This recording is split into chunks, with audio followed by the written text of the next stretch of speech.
Hello everyone, astro with M Singh में ma'am Singh आप सभी का बहुत बहुत स्वागत करती हूँ। हमेशा की तरह मैं आ गई हूँ आपके पर्सन के मैसेजेस के साथ। देखते हैं कलेक्टिव लेवल पे आपके पर्सन के मैसेजेस क्या हैं अभी इस वक्त आपके लिए। तो टाइमलेस रीडिंग है गाइस, जब भी आपके सामने आएगी उस वक्त आपके पर्सन की जो भी एनर्जी होगी, जो भी मैसेजेस होंगे वो आप इस रीडिंग के माध्यम से जान पाएंगे। तो शुरू करते हैं गाइस आज की रीडिंग लेके प्रभु का नाम। हर हर महादेव, जय हो शिव शक्ति, जय हो राधे कृष्णा, जय हो मेरे भाई।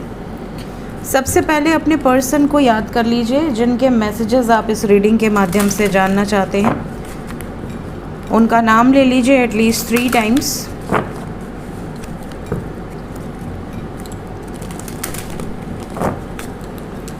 प्लीज़ गाइड करें एंजल्स, क्या मैसेजेस हैं, किस एनर्जी में है अभी इस वक्त आपके पर्सन।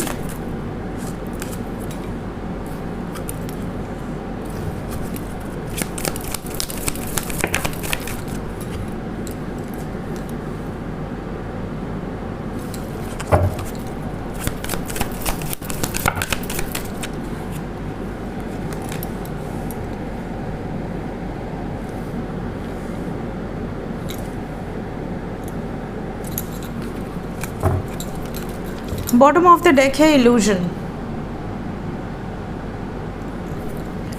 ओवरऑल एनर्जी है ट्रस्ट।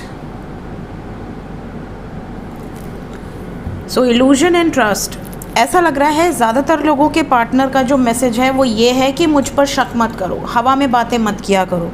कई बार ऐसा हो सकता है कि आप दोनों के बीच में ट्रस्ट इश्यूज़ हो जाते होंगे, आपको उन पर भरोसा ना हो या आपको उन पर ऐसा शक हो कि यार उनका कोई चक्कर उक्कर चल रहा है, वो किसी और से बात कर रहे हैं, अरे तुम फ़ोन पे एक्टिव हो, बिज़ी आ रहा है, मैं कब से ट्राई कर रहा हूँ या कर रही हूँ, तो शक कर लिया कि तुम्हारा कोई चक्कर चल रहा है। अरे हो सकता है आप कोई ऑफिस का काम कर रहे हो सकता है आप कोई दोस्त से बात कर रहे हो, भाई बहन से बात कर रहे हो, बट कई बार ऐसी सिचुएशन हो जाती है कपल्स के बीच में।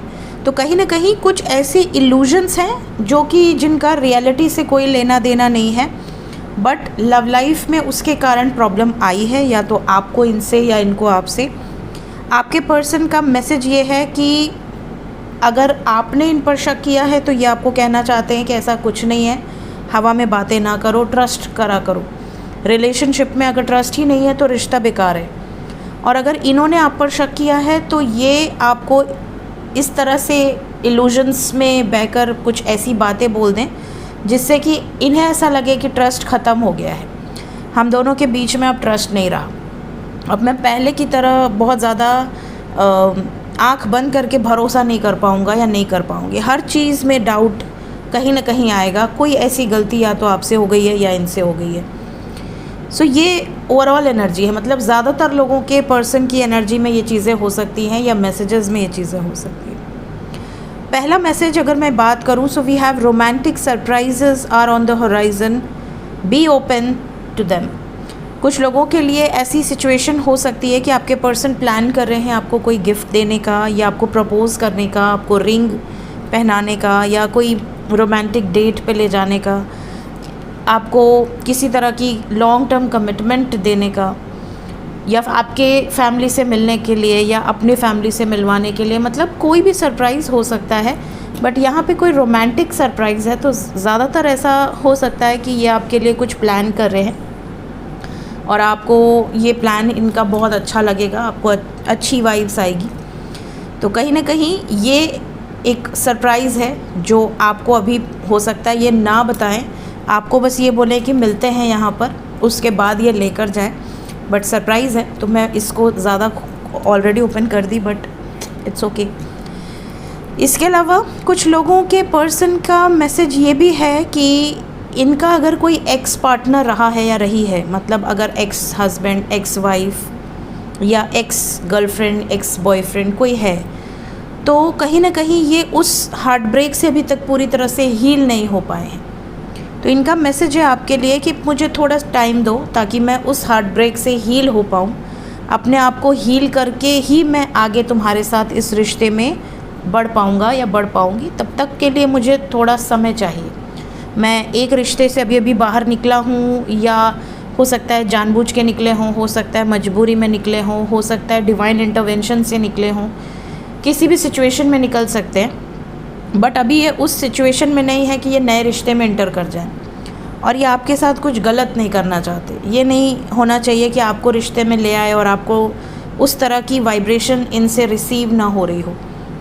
तो अगर किसी की दूसरी शादी है, अब फॉर एग्ज़ाम्पल आपके पार्टनर की पहली शादी किसी और से हुई थी, उसके बाद आप इनकी ज़िंदगी में आए, आपसे बातचीत हुई, पहले हस्बैंड या पहले वाइफ़ की या तो डेथ हो गई या तो डिवोर्स हो गया, कुछ भी सिचुएशन हो सकती है।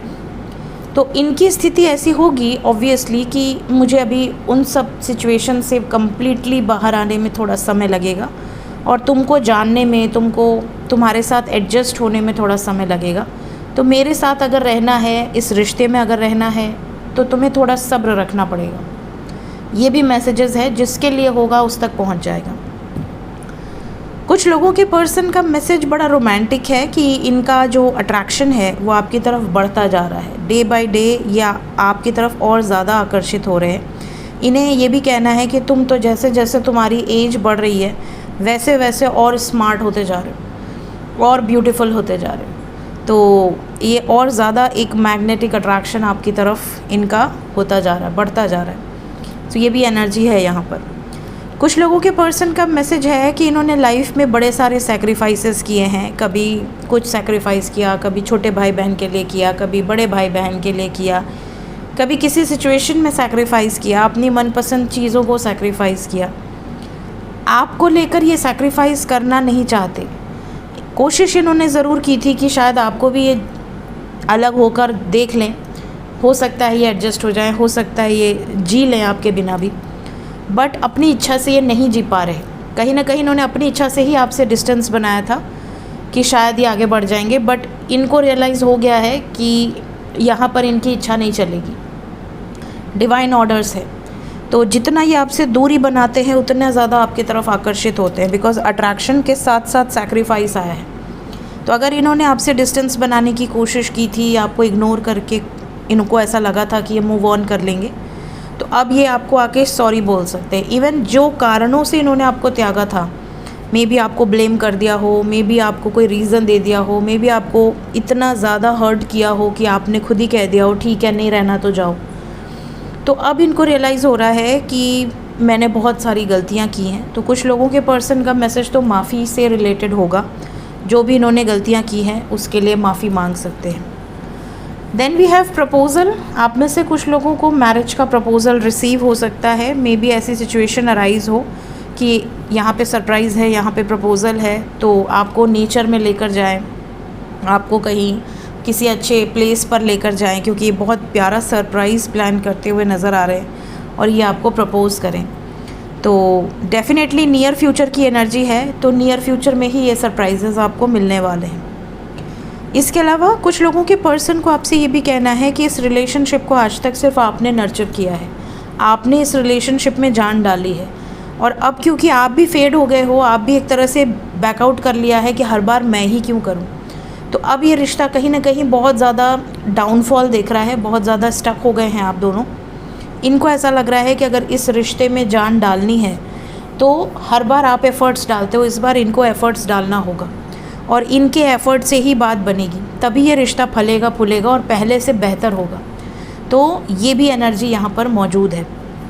लेट्स चेक कि ये जो भी मैसेजेस निकल कर आए हैं ये कितने टाइम पीरियड तक रहने वाले हैं। एनर्जी वाइज तो काफ़ी अच्छी एनर्जी है, बस ये ट्रस्ट इशू का और ये एक्स पार्टनर का थोड़ा सा है, बाकी तो ऑलमोस्ट सभी अच्छी एनर्जीज़ निकल कर आई हैं। प्लीज़ बताएं एंजल्स, ये एनर्जी जो भी आई है ये कितने टाइम पीरियड तक रहने वाली है। 7 नंबर तो टाइमलेस रीडिंग है, 7 नंबर है तो 7 घंटे से 25 घंटे तक तो 100% रहेगी।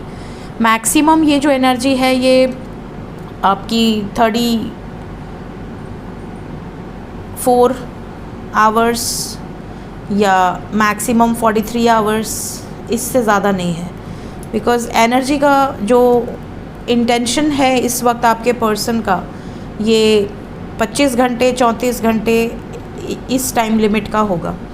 तो टाइमलेस है, जब भी आपके सामने आएगी उसके बाद आप इस टाइम पीरियड के अंदर देखिएगा कि क्या आपके पर्सन के सेम मैसेजेस हैं, सेम एनर्जीज़ हैं। और अगर आप नो कांटेक्ट में हैं तो आने वाले समय में अगर इसी टाइम पीरियड में बातचीत होती है तो देखिएगा कि क्या इनमें से कोई मैसेज है जो आपके पर्सन आपको दे रहे हैं। अगर रेजोनेट होती है एनर्जीज तो कमेंट में ज़रूर बताया कीजिए। मिलते हैं नेक्स्ट रीडिंग में। Till then take care, bye bye.